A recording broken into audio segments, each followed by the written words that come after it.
CM बनने की चाहत है या नेतृत्व की कमान अपने हाथों में लेना चाहते हैं या कांग्रेस से अपना रास्ता नापकर भाजपा के खेमे में जाना चाहते हैं? आखिर क्यों बगावत पर उतर आए हैं कांग्रेस पार्टी के तिरुवनंतपुरम से सांसद शशि थरूर?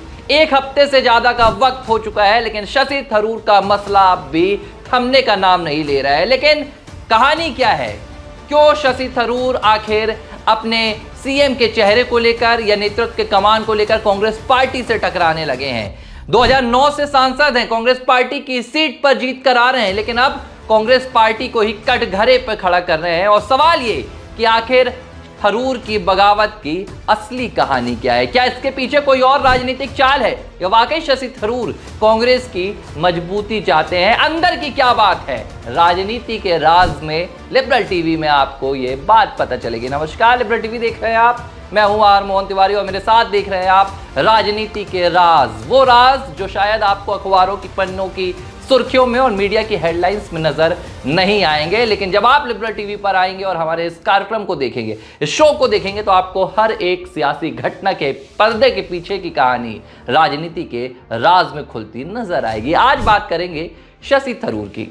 शशि थरूर पिछले 1 से 1.5 हफ्ते से मीडिया की सुर्खियों में है। कई बातें निकलकर सामने आ रही हैं। सबसे पहले शशि थरूर ने प्रधानमंत्री नरेंद्र मोदी की तारीफ की, जिसके बाद कांग्रेस ने उनका कटाक्ष किया। कांग्रेस ने इसे कार्यकर्ताओं को कमजोर करने वाला एक बयान करार दिया। इसके बाद शशि थरूर ने वामपंथी सरकार यानी कि विजयन सरकार की केरल में तारीफ की। एक बार फिर से कांग्रेस की केरल इकाई ने इसे शशि थरूर को कहा कि आप तो हमारे कार्यकर्ताओं का मनोबल कमजोर कर रहे हैं। हम जिस वामपंथी सरकार के खिलाफ लगातार संघर्ष कर रहे हैं, 10 सालों से हम विपक्ष की भूमिका में हैं, आप उसकी तारीफ कर कार्यकर्ताओं के पैर पर कुल्हाड़ी मार रहे हैं। इसके बाद शुरू होता है शशि थरूर के बगावती तेवरों का दौर। थरूर खुद को कांग्रेस पार्टी से बड़ा ताकतवर बता देते हैं। थरूर यह भी कह देते हैं कि वो वोटर्स जो कांग्रेस को वोट देना पसंद नहीं करते हैं, जब मैं चुनाव में खड़ा होता हूं तो मेरे नाम पर मुहर लगाते हैं। 4 बार केरल के तिरुवनंतपुरम से मैं जीत कर आया हूं, ये मेरी ताकत है। शशि थरूर ये भी कहते हैं कि केरल में कांग्रेस पार्टी को एक नेतृत्व की जरूरत है। अगर ऐसा नहीं होता है तो तीसरी बार आप विपक्ष में बैठने के लिए तैयार रहिए। ये अब तक की कहानी है।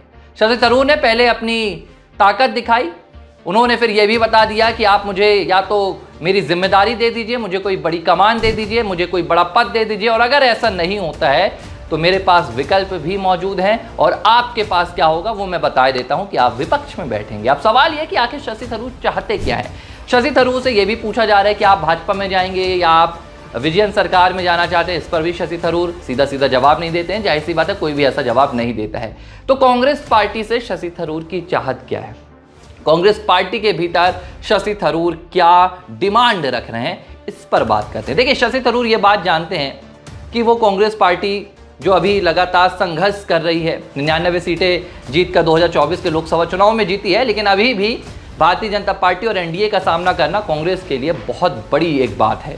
अभी भी नरेंद्र मोदी का सामना करने में कांग्रेस पार्टी लड़खड़ा रही है। देखिए, राज्यों के विधानसभा चुनाव नतीजे आ रहे हैं। हरियाणा में हार हुई, महाराष्ट्र में हार हुई, इसके बाद आपकी दिल्ली में भी करारी हार हुई। कांग्रेस का पतन जो है वो अभी भी लगातार बरकरार है।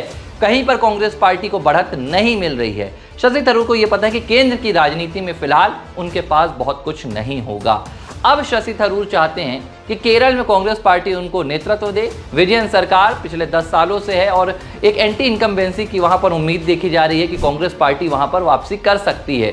शशि थरूर चाहते हैं कि इस कवायद में उन्हें कांग्रेस पार्टी चेहरा बना दे। अब 2 बातें हैं। शशि थरूर सीएम के फेस की मांग कर रहे हैं, यह भी कहा जा रहा है। शशि थरूर कांग्रेस पार्टी में संगठन की मांग कर रहे हैं, यह भी कहा जा रहा है। अब इस बीच बीते दिन के सुधाकरण का एक बयान आता है, जो केरल में कांग्रेस पार्टी के अध्यक्ष हैं। वे कहते हैं कि पार्टी रिवैम्प करने के लिए सोच रही है, पार्टी संगठन में बदलाव करने के लिए सोच रही है, और अगर ऐसा है तो सबसे पहले मैं इस्तीफा देने के लिए तैयार हूं। तो क्या यहां पर शशि थरूर नेतृत्व की कमान चाहते हैं, संगठन को मजबूत करना चाहते हैं और वाकई में वो कांग्रेस पार्टी के भले के लिए सोच रहे हैं?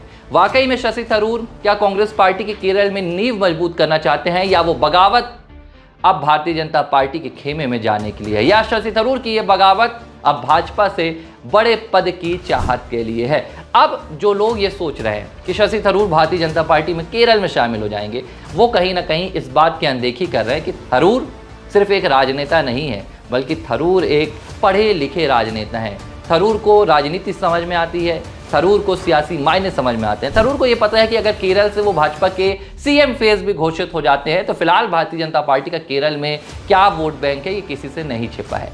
थरूर ये नहीं चाहते हैं कि वो भारतीय जनता पार्टी में जाएं, और बगावत अगर उन्होंने कर भी ली तो भाजपा में शायद उन्हें वो सम्मान और वो दर्जा नहीं मिल पाएगा जो कांग्रेस पार्टी में उन्हें मिला है और अभी भी मिलता आया है। इसमें कोई भी दो राय नहीं है। शशि थरूर कांग्रेस पार्टी को सीधे तौर पर एक लिहाज से डराने की कोशिश कर रहे हैं। कांग्रेस पार्टी जिस डगर से अभी गुजर रही है, कांग्रेस पार्टी में लगातार एक बदलाव की बयार देखी गई। कई बड़े दिग्गज नेता छोड़कर चले गए, चाहे वो जितिन प्रसाद हों, चाहे वो ज्योतिरादित्य सिंधिया हों, गुलाम नबी आज़ाद हों, कपिल सिब्बल जैसे नेता हों। इन नेताओं की बगावत के बाद कांग्रेस पार्टी लगभग कमज़ोर हो गई है। अब एक जो कहानी निकल कर आ रही है वो कहानी ये है राहुल गांधी की कोर टीम। शशि थरूर को असल दिक्कत यहाँ से है। राहुल गांधी की कोर टीम में जयराम रमेश, केसी वेणुगोपाल जैसे नेता हैं जो राहुल गांधी के हमेशा इर्द गिर्द रहते हैं और वही पार्टी के बड़े फैसले लेते हैं। राहुल गांधी उन्हीं की राय लेते हैं, उन्हीं से समझकर पार्टी हाईकमान अलग अलग निर्णय लेती है, अलग अलग फैसले लेती है। शशि थरूर कभी भी गांधी परिवार के उतने करीबी नहीं हो पाए। कांग्रेस पार्टी में भले वो बड़ा नाम है, वो केंद्रीय मंत्री रह चुके हैं, 10 साल 4 बार के सांसद रह चुके हैं, लेकिन गांधी परिवार से उनकी दूरियां आज भी बरकरार है। इसके अलावा जब उन्होंने कांग्रेस पार्टी के अध्यक्ष पद के लिए चुनाव लड़ा था तब तो उनकी ये जो दूरी है और भी बढ़ गई थी।